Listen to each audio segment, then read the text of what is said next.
Dios te bendiga, iglesia. Te invito a tomar asiento. Vamos a compartir la palabra de Dios. Le damos gracias a los músicos que siempre están predispuestos a adorar a Dios.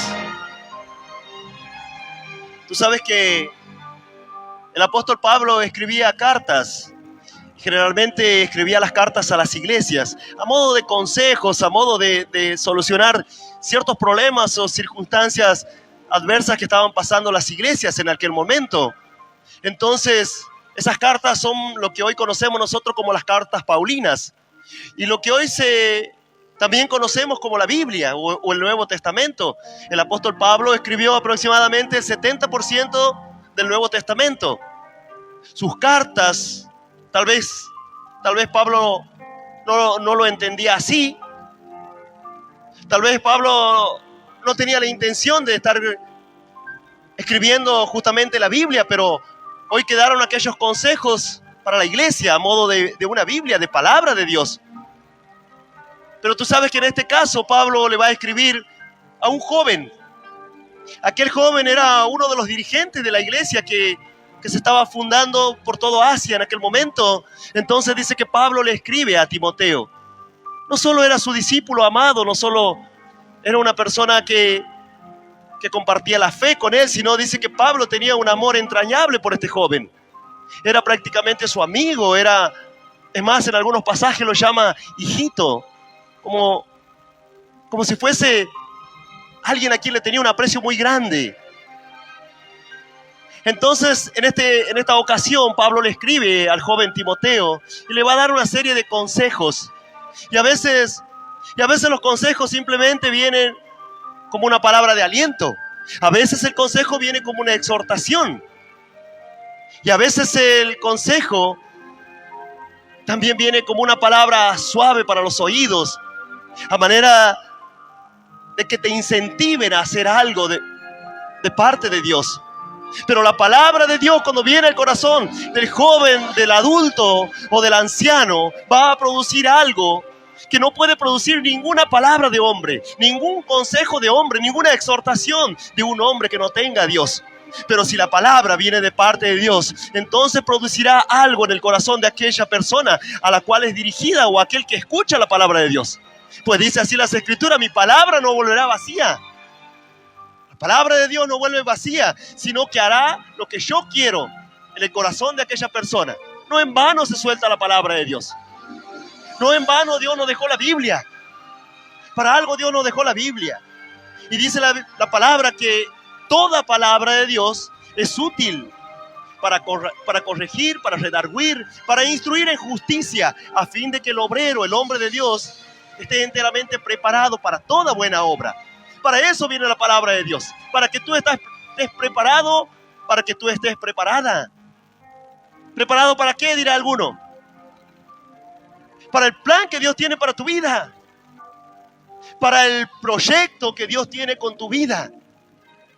Entonces, para eso viene la palabra de Dios, para que tú aprendas a tomarla para tu vida, a entender que es un mensaje para tu corazón. Y ahora, si tú tienes la capacidad o el interés o las fuerzas para poner por obra esa palabra, bueno, entonces grandes bendiciones vendrán para tu vida, iglesia. ¿Cuántos dicen amén a esta palabra? Bueno, dale un fuerte aplauso a nuestro Señor, aleluya. Gloria a Dios, con todo el gozo, con toda la alegría que es para nuestro Señor. Yo te invito a que me acompañes, si quieres, con tu Biblia. Igualmente, ahí estará en el proyector la palabra de Dios. En Timoteo, segunda de Timoteo 1, y vamos a leer del 3 al 9. Segunda de Timoteo 1, del 3 al 9. Leemos la palabra en el nombre del Padre, del Hijo y del Espíritu Santo de Dios. Doy gracias a Dios, al cual sirvo desde mis mayores con limpia conciencia, de que sin cesar me acuerdo de ti en mis oraciones, noche y día, deseando verte al acordarme de tus lágrimas, para llenarme de gozo, trayendo a la memoria la fe no fingida que hay en ti, la cual habitó primero en tu abuela Loida y en tu madre Eunice, y estoy seguro que en ti también. Por lo cual te aconsejo que avives el fuego del don de Dios que está en ti por la imposición de mis manos. Porque no nos ha dado Dios espíritu de cobardía, sino de poder, de amor y de dominio propio. Por tanto, no te avergüences de dar testimonio de nuestro Señor, ni de mí, preso suyo, sino participa de las aflicciones por el Evangelio según el poder de Dios, quien nos salvó y llamó con llamamiento santo, no conforme a nuestras obras, sino según el propósito suyo y la gracia que nos fue dada en Cristo Jesús antes de los tiempos de los siglos. Iglesia, esta es palabra de Dios. Vamos a recibirla con nuestro mejor aplauso. ¡Aleluya! Una palabra tremenda. Una palabra tremenda, una palabra de aliento, un consejo y a la vez también una exhortación. Entonces le dice Pablo a Timoteo: doy gracias a Dios, al cual sirvo desde mis mayores, con limpia conciencia de que sin cesar me acuerdo de ti en mis oraciones de día, de noche y día. O sea que Pablo oraba, dice. Pablo estaba preso cuando escribe esta carta, pero dice que aún estando encarcelado, tal vez su cuerpo estaba encarcelado, pero no su espíritu. No el amor que él tenía, no estaba encarcelada su fe, no estaba muerta su fe. Dice que aún tenía confianza. Y le dice, y Timoteo, y me acuerdo de tus lágrimas. Me acuerdo de aquella fe que vi en tus ojos, que vi en tu corazón, una fe no fingida, la cual recibiste de tu abuela y de tu madre. Y estoy seguro, dijo Pablo, estoy seguro que tu fe era una fe genuina. Tal vez tu abuela te habló de Dios. Tal vez algún pariente, algún amigo. Pero ya hay una semilla, ya hay una fe en tu corazón. Y dijo Pablo, y estoy seguro que esa fe está ahí, está intacta. Hay una semilla, la Biblia dice que la fe es como un grano de mostaza, una pequeña semilla. Pero es importante que aquella semilla crezca. Y está sembrada en tu corazón, está sembrada en tu mente. Y haga lo que hagas, no podrás sacarte. Porque es palabra de Dios. Es una semilla plantada por Dios en tu corazón. Y a su debido tiempo va a comenzar a crecer y va a comenzar a fructificar. Así dice, así es la semilla de mostaza. Es la más pequeña de las hortalizas, pero en algún momento dice que crece tanto que aún las aves del cielo vienen y anidan en aquella fe, en aquella planta. Está hablando de tu fe. Y el apóstol le dice, yo estoy seguro que la fe que te transmitió tu abuela y tu madre fue una fe genuina y aún está en ti. Pero por eso te doy un consejo. Tú sabes que la fe es un don de Dios. La fe es un regalo de Dios. Don quiere decir regalo. Dios te dio la fe. Dios te dio la capacidad de creer, sea muy poquito, sea mucho. Yo cuando me convertí, mi fe era muy pequeña. Yo decía, ¿será que esto es cierto? No será un engaño, no será una mentira más, como estamos acostumbrados en este mundo, que todos nos engañen. Y entonces mi fe era muy pequeña y necesitaba la ayuda de Dios. Pero dice la Biblia que es una fe que Dios te la da. Si Dios no te diera la capacidad de creer en esta palabra, pues nunca lo harías. Y a veces nosotros nos atribuimos la fe y muchas personas dicen, yo creo en Dios, sí, yo tengo mucha fe, dicen. Pero ¿cuál es tu fe? La fe de simplemente creer de una manera intelectual. Y bueno, la gente cree en muchas cosas. Algunos creen en los ovnis, otros creen en el Gauchito Gil, otros creen en San la Muerte. Y bueno, tienen su fe, tienen su creencia. Y es más, la Biblia dice, los demonios también creen. Tú crees, bien haces, dice la Biblia. Los demonios también creen y tiemblan. Pero algo va a marcar la diferencia entre un creyente y un demonio. O alguien que simplemente tiene una fe en sus palabras. No es simplemente creer en algo, sino es actuar en consecuencia. Tú tienes que actuar en consecuencia. Y la fe que Dios te dio, la responsabilidad de cada uno de nosotros es hacerla crecer.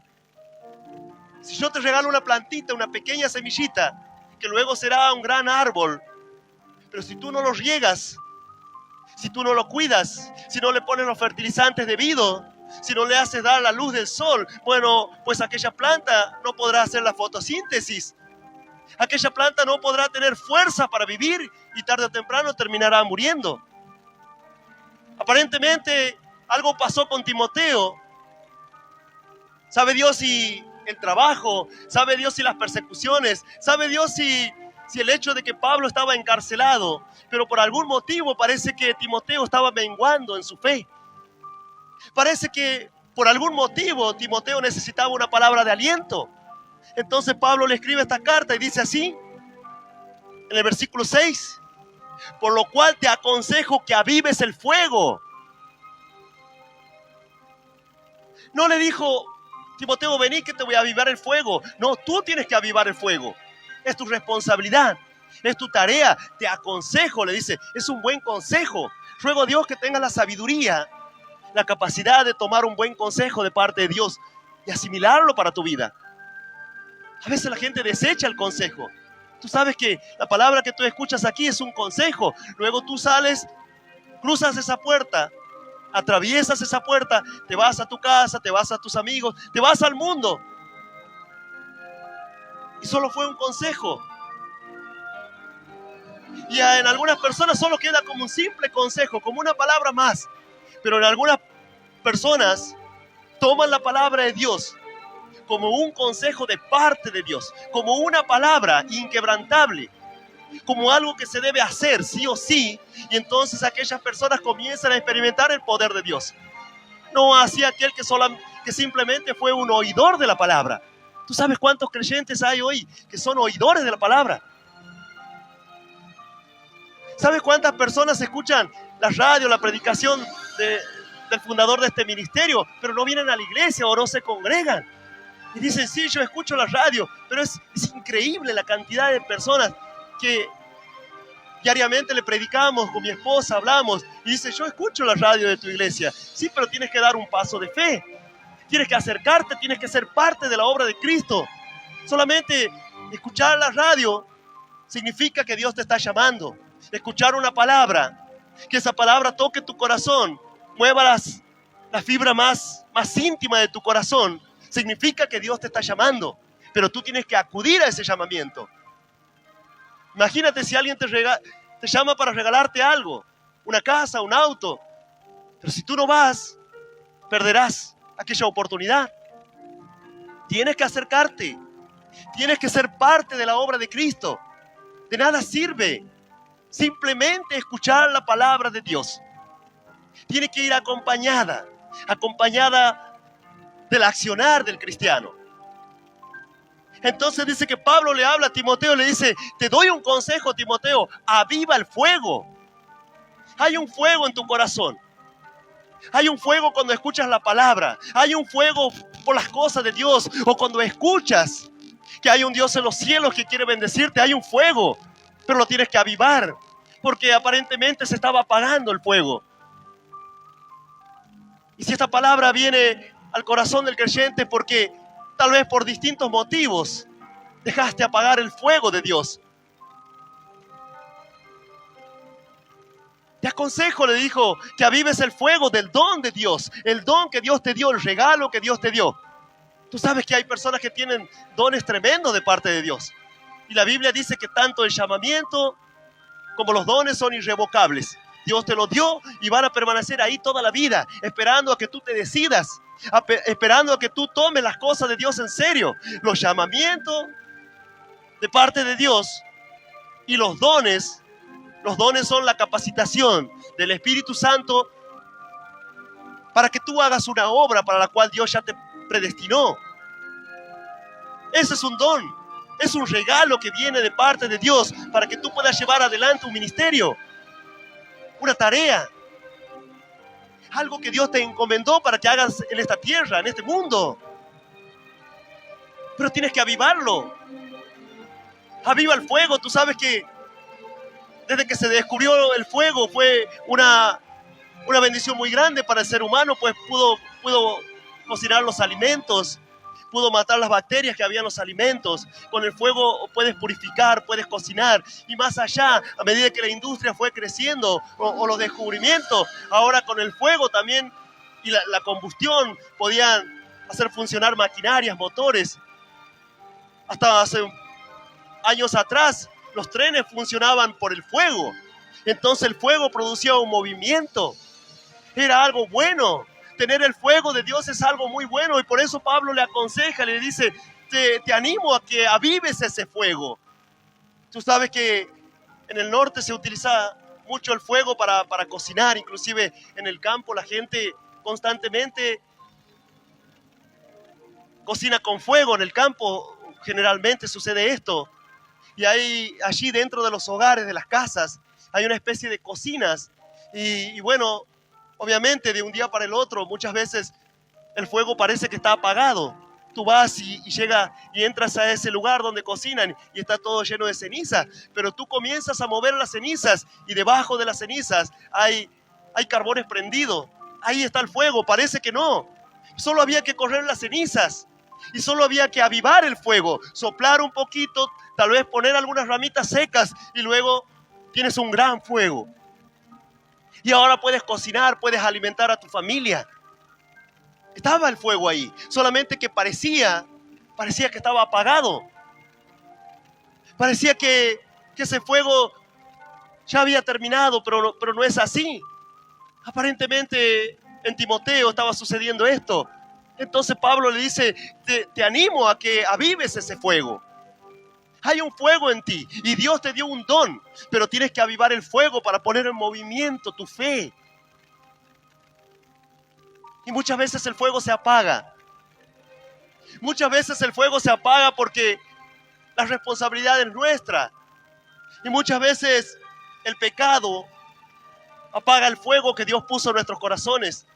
Cuando conocemos a Dios, nos quebrantamos en la presencia de Dios, lloramos en la presencia de Dios y le hacemos 1000 promesas. Señor, te serviré toda la vida, Señor. Seré tu sierva, Señor, seré tu siervo. No importa lo que pase, pero luego viene la tentación, viene el pecado y se apagó el fuego. Vienen los errores, vienen el día a día, vienen las preocupaciones, el trabajo y los quehaceres y los afanes de este siglo, dice la Biblia. Y se apaga el fuego en las personas. Un siervo de Dios tendría que tener todo el fuego. La Biblia dice así: Él hace a sus ángeles espíritus y a sus ministros llama de fuego. Una llama de fuego. ¿De qué sirve un fuego apagado? El fuego sirve cuando está encendido.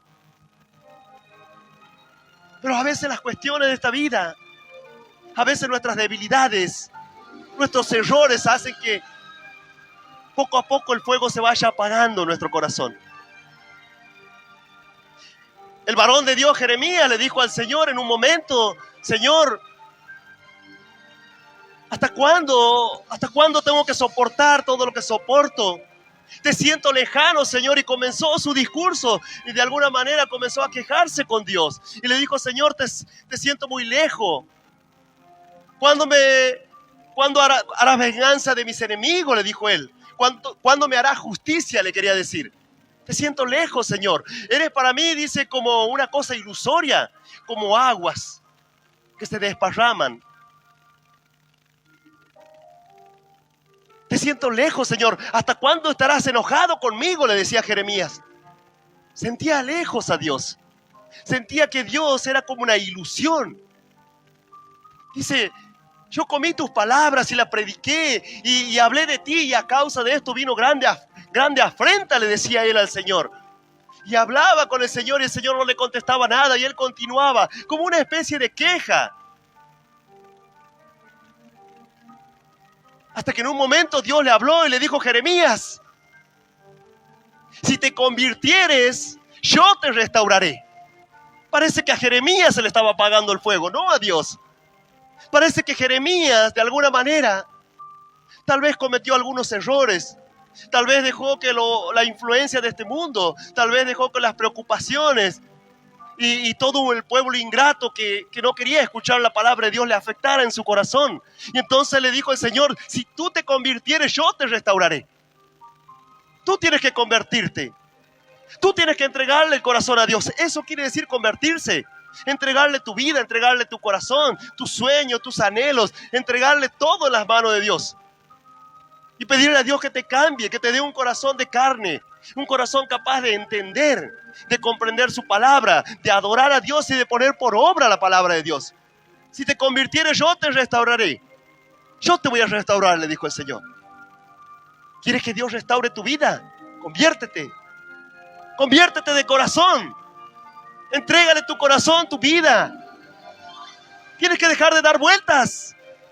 Yo te voy a restaurar, dice el Señor. ¿Quieres que Dios restaure tu economía? Conviértete. ¿Quieres que Dios restaure a tus hijos? Conviértete. Tú primero. A veces las personas esperamos que el otro se convierta. Señor, que se convierta mi marido, dice, es endemoniado. ¿Y tú?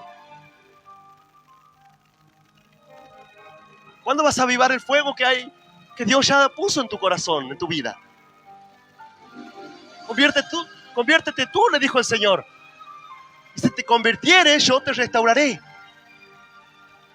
Una palabra tremenda. Si entre sacares lo precioso de lo vil, Jeremías, le dijo el Señor, si entre sacares lo precioso de lo vil, lo precioso ya lo conozco, quita lo vil. Lo precioso, lo bueno que tú tienes en tu vida, lo que Dios te dio, ya tienes que conservarlo, tienes que guardarlo, y ya lo conozco, dice el Señor. Saca lo vil, saca lo que te hará daño, saca lo que apagará el fuego de Dios en tu vida, saca lo que te conduce al pecado, quítalo de tu vida, saca lo vil, saca lo malo, lo que te aleja de Dios, lo que te aparta de los propósitos de Dios. Yo te restauraré, pero saca lo precioso de lo vil. Y entonces serás como mi boca, le dijo el Señor, y delante de mí estarás. Y yo te pondré en este pueblo como un muro fortificado de bronce. ¡Aleluya! Y pelearán contra ti, pero no te vencerán, porque yo estaré contigo para guardarte y para defenderte. ¡Aleluya! ¡Gloria a Dios! ¡Gloria a Dios! Era cuestión de que Jeremías le entregue el corazón. Era cuestión de que Jeremías saque lo vil. Por eso se le estaba apagando el fuego. Por eso a él le parecía a Dios como una cosa ilusoria, como un cuento. ¿No te pasa así? Tal vez no ves la mano de Dios en tu vida. Tal vez no ves la sanidad en tu familia. Tal vez no ves la prosperidad. Y parece que todo lo que hablamos aquí es como una ilusión, como aguas que se desparraman. Pero la tarea o la responsabilidad es nuestra. Dios quiere bendecirte. Dios quiere entregarte bendiciones en tus manos, pero tú tienes que estar preparado o preparada. En un determinado momento, cuentan las Escrituras que Pablo tenía un viaje a Roma. Y mientras iban viajando, dice que una tormenta tremenda comenzó a azotar aquel barco. 14 días a la deriva, sin ver luna, ni ver sol, ni las estrellas. Dice que estaba cubierto por las nubes. Una tormenta muy común que sucedía en aquella época del año y se llamaba Euroclidón. Y dice que Pablo le aconseja a aquellos marineros, al jefe de la nave, le dice, no nos conviene zarpar. Un consejo le dio. No es un buen momento para zarpar, pero dice que ellos hicieron caso omiso a las palabras de Pablo y dijeron, no, zarpemos. ¿Qué nos va a decir este evangélico? ¿Qué sabe este pastor ni me conoce? Dice, yo no te conozco, pero Dios te conoce. El consejo venía de parte de Dios, pero dice que cuando la nave comenzó a ser azotada por la tormenta, ahí comenzaron a escuchar a Pablo. ¿Hace falta que venga la tormenta para que escuches a Dios? ¿Hace falta que tus hijos estén enfermos para que escuches a Dios? ¿Para que vuelvas tu corazón a Dios?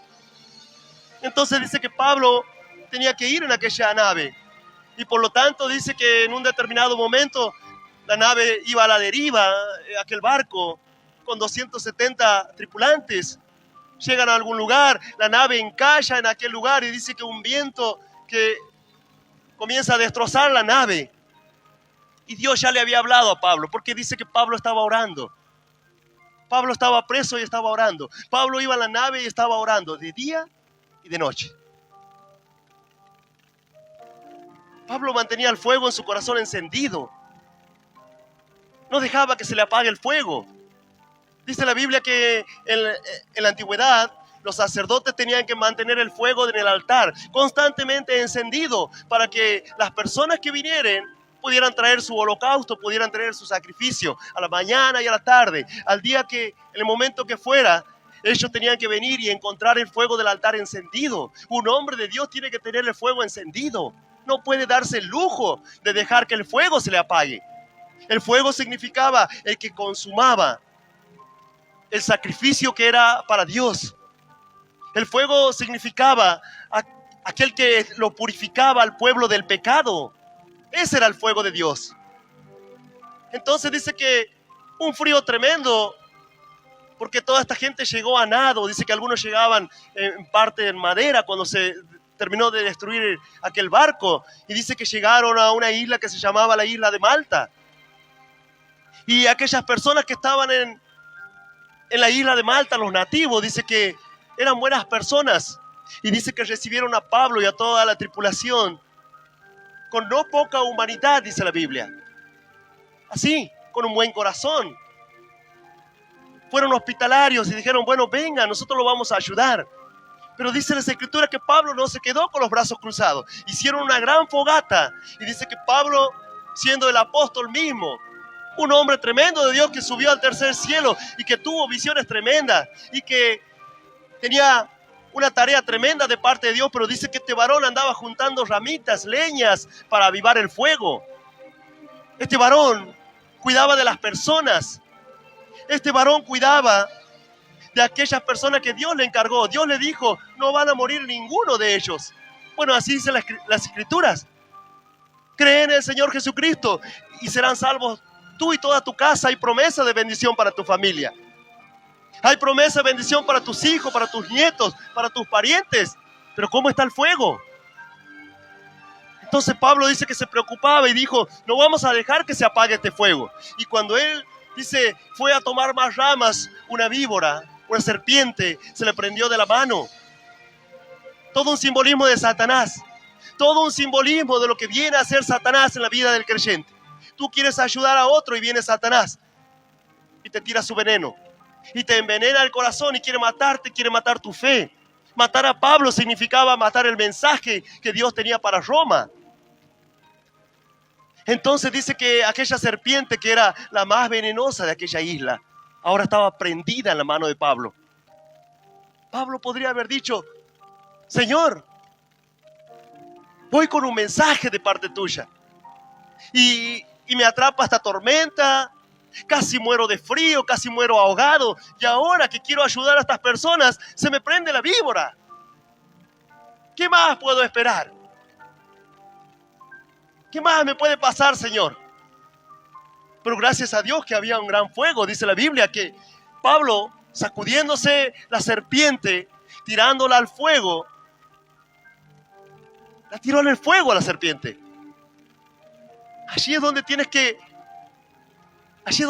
dejar todo lo que Satanás contaminó tu corazón, en el fuego. Pero para eso tienes que tener un fuego encendido, en la presencia de Dios, en el altar, en tu oración. Allí tienes que dejar todo aquello que te contaminó el corazón. ¿Hasta cuándo piensas andar envenenado o envenenada? Se te está apagando el fuego.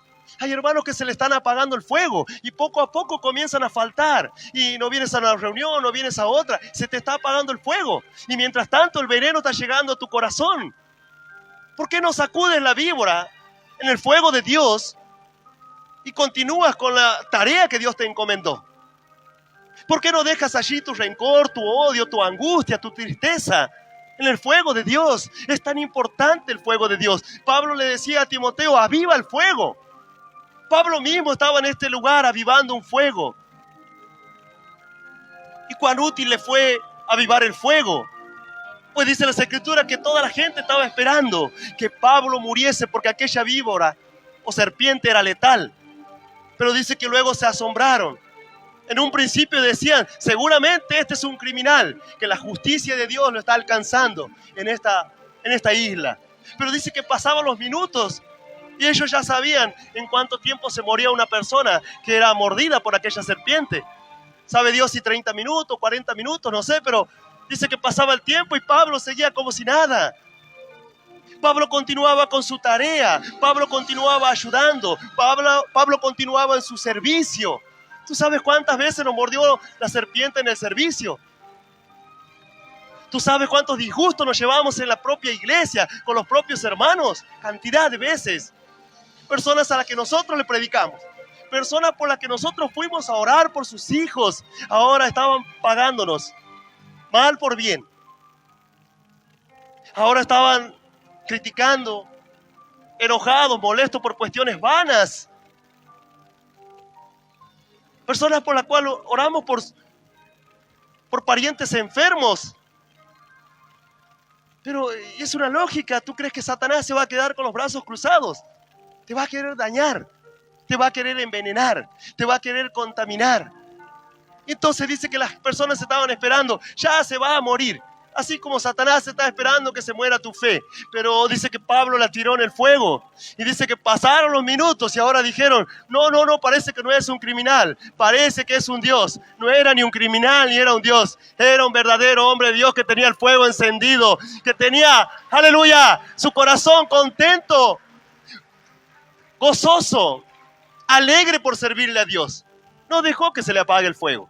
Las adversidades por un momento te pueden traer una preocupación, pero no pueden apagar tu fuego. Satanás quiere apagar tu fuego. El pecado quiere apagar tu fuego. Lo vil, lo malo quiere apagar tu fuego. Pero tú tienes que combatirlo. Tú no tienes que dejar que se apague aquel fuego. Pablo le dijo así. Por lo cual te aconsejo que avives el fuego del don de Dios que está en ti por la imposición de mis manos. Aviva el fuego. En un determinado momento, cuentan las escrituras que todo el pueblo judío estaba pasando un momento muy difícil, muy delicado y prácticamente tenía la fe muerta. Pero no solamente una ciudad, toda una nación. Sus reyes se olvidaron de la ley de Dios. Sus líderes se apartaron de Dios. Los sacerdotes se apartaron de Dios. El mundo se entregó a la idolatría, al pecado. El mundo se entregó, la nación entera se entregó al mundo.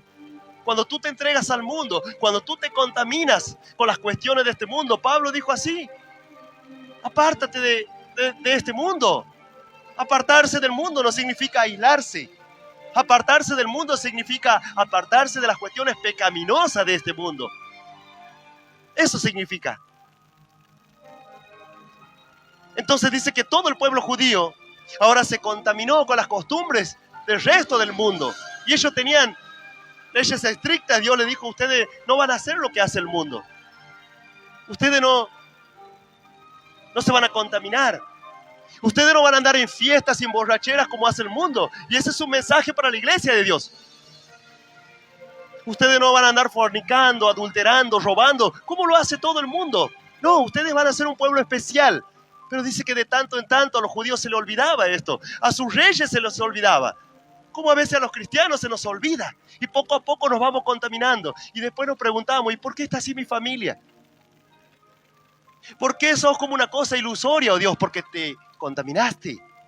Porque dejaste que este mundo te contamine y apague tu fuego. Por eso, no es que Dios se olvidó de ti. Tú te apartaste. Tú te contaminaste. Poco a poco contaminaste tu corazón. Contaminaste tu corazón con vicios, con fiestas, con palabras que no te convienen, con pornografía, con adulterio, con mentiras, con cosas que no te convienen ver y tú no te das cuenta y poco a poco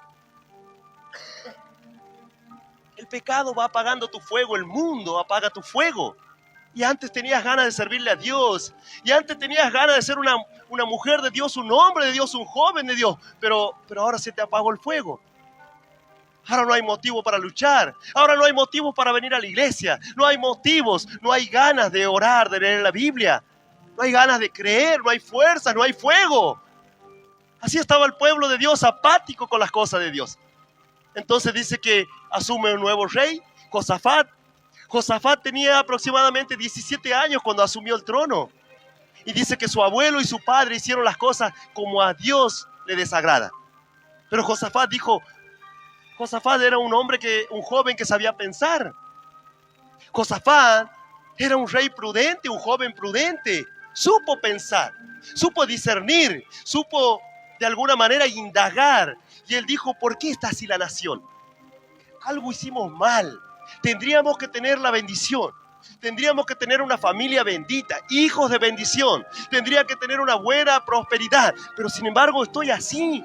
Mi familia es un desastre. Mis hijos no me obedecen. Mis hijos viven tirados por ahí.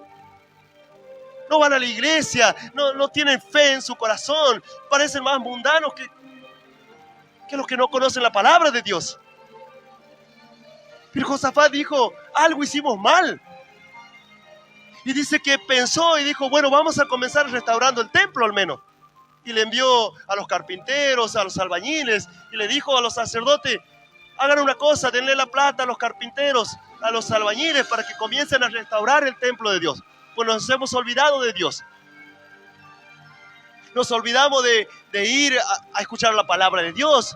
Nos olvidamos completamente de Dios. Y dice que mientras los sacerdotes andaban allí, tal vez acomodando las cosas y el desorden que había en el templo de Dios, un lugar que tenía que estar abierto, un lugar donde tenía que estar el fuego de Dios encendido. Bueno, dice que aquel lugar estaba en ruinas, estaba abandonado.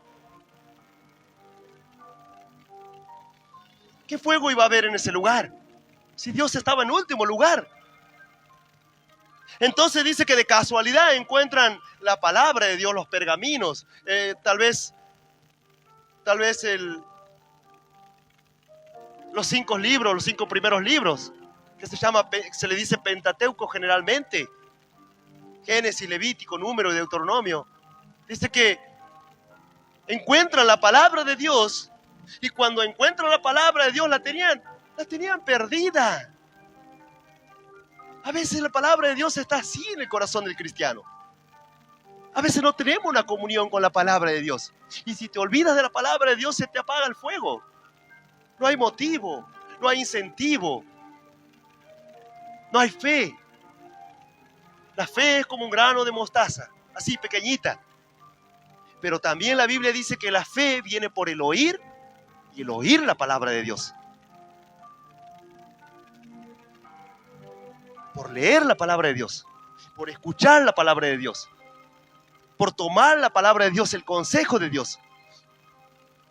Y dice que vienen corriendo al rey Josafat y le dice, oh rey, hemos encontrado la palabra de Dios, el libro de la ley.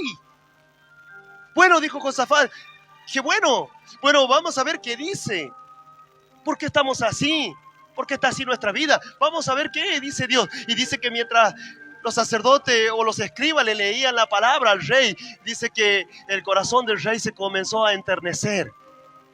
Dice que un fuego comenzó a nacer en el corazón del rey. Dijo, vamos a hacer las cosas bien, vamos a quitar los lugares altos, vamos a sacar la idolatría, vamos a sacar lo vil, lo malo de nuestra nación. Y entonces así Dios nos bendecirá. Y dice así las escrituras, Josafat hizo las cosas como a Dios le agrada. Aleluya. Yo ruego a Dios que tú hagas las cosas como a Dios le agrada, conforme a la palabra de Dios. Gloria a Dios. Y dice así las escrituras. Y con esto voy terminando. Por lo cual te aconsejo que avives el fuego del don de Dios que está en ti. Está en ti, dice. Tal vez está así como aquel fuego del campo, ¿no? Tapado por las cenizas, pero está ahí. Está ahí todavía el fuego, dice. Tienes que correr las cenizas, tienes que aventar, echarle un poco de viento y ponerle ramitas, ponerle oración, sumarle horas de iglesia. Tal vez tienes que venir y ser parte de la obra de Cristo. Tal vez tienes que orar, tienes que ir sumándole aquellas ramitas que avivarán el fuego. Tú sabes que un día, mejor dicho, estábamos trabajando en Santiago del Estero en una escuela grande que construimos para el ministerio. Yo estaba soldando algunas escaleras y dijo el pastor de aquel lugar, ¿sabes que nos donaron un cordero? Dice, ¿qué te parece si lo comemos hoy? Gloria a Dios, le digo al pastor. Y los hermanos también, gloria a Dios, vamos a hacerlo. Bueno, lo mandó un hermano, anda a buscar el cordero. Vino con un cordero, parecía un potrillo más o menos. Era grande. Yo no sabía que hasta ese momento nunca había comido un animal así tan grande. Y me sorprendió, digo, ¿qué hora va a estar esto? Y el hermano dice, yo lo voy a cocinar. Se ofreció, hizo un fuego ahí, trajo una parrilla enorme y el día estaba maravilloso y comenzó como a las 6 de la tarde. Pero resulta que a la hora y media, hubo un cambio de tiempo, un viento, una lluvia. Digo yo, chao tu cordero. Es imposible con este viento. Sí, con esta lluvia digo, listo, ya vamos a ir cambiando el menú. Le voy a decir a mi esposa que haga algo porque teníamos que quedarnos hasta muy tarde a trabajar. En aquel lugar se trabajaba muchas horas. Yo digo, bueno, ya no había esperanza del cordero. Pero tú sabes que el hermano dijo, no, yo lo voy a cocinar igual. Esto tiene que salir sí o sí, no vamos a desperdiciar esto. Y fue y buscó chapas de techo y rápido comenzó a construir ahí un atajado, a armar algo para que el viento y la lluvia no apaguen el fuego. Y comenzó a hacer una gran fogata el hermano y se esforzó, la verdad. Un gran esfuerzo, tenía que andar sosteniendo las chapas y otros le ayudaban y hasta que clavaron y sujetaron todo eso porque era una tormenta tremenda. Pero resulta que como a las 11 de la noche, bueno, yo digo, no creo que esté tan bien cocinado esto porque con todo los contratiempos que tuvimos, bueno, resulta que 11 y media el hermano comenzó a sacar el cordero. Y para mi sorpresa, aquel animal estaba perfectamente cocinado. Estaba espectacular. Yo digo, ¿cómo hiciste, hermano? Tremendo. Pero alguien se tuvo que esforzar. Alguien tuvo que confiar.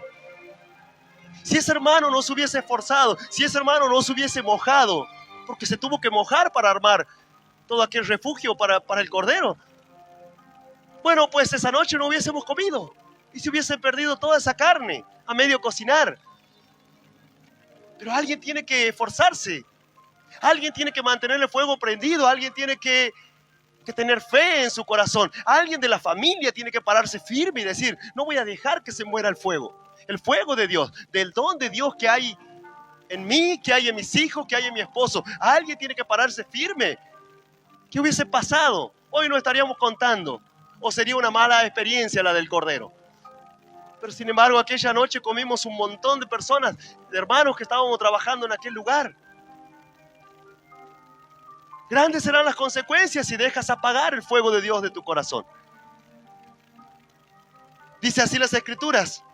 Y con esto termino. Por tanto, el número 7 dice, porque no nos ha dado Dios un espíritu de cobardía, sino de poder, de amor y de dominio propio.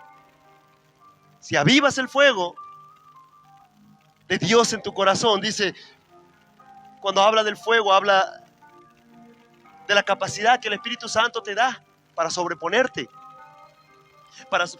en la adversidad, para pelear contra la tristeza, contra la angustia, para pelear contra el pecado, para decirle que no al pecado. Ese es el fuego del don de Dios, los regalos que Dios te da para que tú puedas batallar, para que puedas ser un buen cristiano, una gran mujer de Dios, un gran hombre de Dios. Para eso. Y Pablo le estaba dando un consejo. Si avivas el fuego de Dios es el Espíritu de Dios. Y le dice, y el Espíritu de Dios no nos ha dado un espíritu de cobardía. Vas a dejar de ser un cobarde, vas a dejar de esconderte de las cuestiones de este mundo. Dice, no te ha dado Dios un espíritu de cobardía. Tal vez estás así, pero porque se apagó el fuego. El fuego de Dios trae amor, poder y dominio propio. Por lo tanto, no te avergüences de dar testimonio. Comienza a dar testimonio. Comienza a hablar de Dios. Comienza a predicar su palabra. Invita a la gente a la iglesia. Aviva el fuego. Esto traerá gozo y alegría a tu corazón. Y verás cómo se cumple la palabra. Y te bendeciré y tú serás de bendición. Amén. Gloria a Dios y dale un fuerte aplauso. Te invito a ponerte de pie.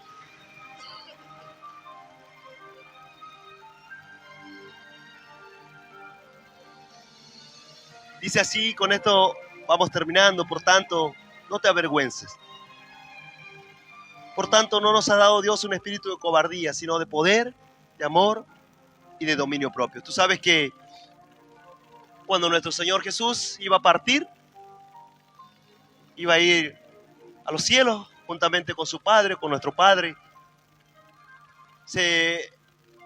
tiene una de las últimas charlas con los discípulos y dice que los discípulos estaban muy tristes porque él les decía: tengo que partir, tengo que ir y ustedes van a quedar en esta tierra. Y dice que el Señor oró por ellos, pero aún así dice que la angustia y la tristeza estaban en el corazón de los discípulos. Pero dice que ellos le preguntaban: Señor, ¿y cuándo restaurarás Israel? Y el Señor le dijo: no es asunto de ustedes saber cuándo Dios va a restaurar Israel, porque ellos estaban esperando otro tipo de reinado, un reinado terrenal, militar. Pero Dios vino a restaurar a la humanidad de su vida pecaminosa, vino a reconciliar a la humanidad con Dios, vino a hacer el sacrificio perfecto, y ellos aún no lo entendían. Dice que cuando el Señor parte, le dice: pero ustedes quédense en Jerusalén, no se vayan, quédense aquí hasta que el Espíritu Santo los envista de poder, hasta que sean llenos del fuego de Dios, del Espíritu Santo. Hasta ese momento ustedes quédense en este lugar, permanezcan quietos, busquen a Dios, oren. Entonces dice que estaban todos los discípulos, después que el Señor parte, estaban en el aposento alto en el tiempo de Pentecostés, un tiempo festivo de los judíos. Y dice que ellos estaban orando y estaban unánimes. Unánimes, no había división, quiere decir. Oraban y estaban unánimes. Una hermosa característica, ¿no?, que nos tendría que definir como iglesia. Orando y unánimes. Y dice que mientras ellos oraban toda la noche y buscaban a Dios, porque dice que había cierto miedo en su corazón, porque como mataron al Señor, dice que ellos por el miedo estaban prácticamente encerrados por miedo a los judíos. Si hicieron esto, dijo el Señor, con el árbol verde, ¿qué no harán con el árbol seco? Entonces ellos decían: si hicieron esto con el Hijo de Dios, con el Mesías, ¿qué no harán con nosotros? Y entonces estaban atemorizados. Pero aún así dice que oraban y buscaban a Dios. Y en un determinado momento, cerca de la mañana, dice que se oyó como un temblor. Y dice que sopló un viento recio en aquel lugar. Y sobre todas las personas que estaban en aquel lugar, aproximadamente 120 personas, dice que vino como lengua de fuego sobre su cabeza. Señal del Espíritu Santo. La promesa que Dios le hizo: va a venir el Espíritu Santo a tu vida. Si tú aceptas a Cristo en tu corazón, si tú entresacas lo precioso de lo vil, si tú quieres mantener el fuego, si tú comienzas a leer la palabra de Dios, el fuego de Dios vendrá a tu corazón. Dice que en aquel momento ellos estaban orando y vino el fuego de Dios. Y dice que comenzaron a hablar en nuevas lenguas. Tan es así, dice que las personas dijeron, todos los que estaban allí, fue algo muy notorio y había personas de todo el mundo en aquel lugar, en estas fiestas. Y dice que dijeron: estos están ebrios. Pero dice que se levantó Pedro y le dijo: no, varones, no estamos ebrios. Lo que pasa es que acaba de suceder tal y tal cosa, y comenzó a explicarle todo. La muerte de nuestro Señor Jesucristo. Aquel que ustedes mataron, le dijeron. Al dador de la vida, ustedes lo mataron. Y ahora ha venido la promesa de Dios a nuestra vida, el fuego de Dios. Y ahora dice que aquel grupo que estaba allí temeroso, tal vez sin saber cuál iba a ser su destino, sin saber cómo iba a ser su vida, bueno, dice que ahora estaban predicando la palabra de Dios, estaban hablando en otras lenguas. Dice que tal es así que todo el mundo le entendía. Un fuego de Dios tremendo había en aquel lugar. Independientemente de la lengua, de la nación que eran, dice que cada uno entendía la palabra de Dios, el mensaje de Dios. Y dice que Pedro comenzó a hablar con denuedo, con mucho fuego en su corazón, con mucha fe. Y dice que toda la gente que estaba en aquel lugar lo escuchaba. Dice: este hombre, no son palabras normales. ¿Por qué me llama la atención la palabra, pastor? Y porque no es un invento mío, no es una palabra que yo la escribí, no es un mensaje que se me ocurrió al azar. Por algo estás aquí. Y dice que aquella gente comenzó a entender en su corazón. Y Pablo le dijo: bueno, así que arrepiéntanse. Arrepiéntanse de su mala vida y acepten el camino de Dios que tiene para su vida. Acepten la salvación de Cristo. Y dice que aquel día 3.000 personas se convirtieron. 3.000 personas aceptaron a Cristo en su corazón. Aceptaron el plan de Dios por un grupo que se determinó, aún ante sus miedos, ante su debilidad. Pero ellos dijeron, vamos a obedecer a Cristo. Vamos a mantenernos aquí unánimes buscando y no vamos a dejar que este fuego se apague. Yo ruego a Dios que esta palabra haya cabida en tu corazón y que le pidas a Cristo, a nuestro Señor Jesús, que encienda ese fuego, pues la palabra dice, no quebrará la caña cascada, ni apagará el pábilo que humeare.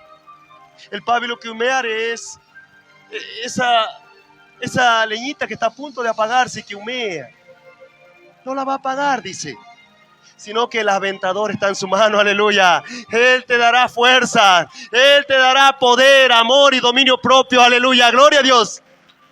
Tal vez estás en las redes sociales, tal vez viniste por primera vez, tal vez estabas apartado o apartada, o dejaste apagar el fuego de Dios. Yo te invito a que en esta noche, después de primero hagamos una oración, un paso de fe, y luego vamos a estar orando por las necesidades. Cierra tus ojos y repite conmigo. Señor Jesús, te pido perdón por todos mis pecados, por mis errores, y te acepto en mi corazón como mi único Dios, como mi Señor, Salvador.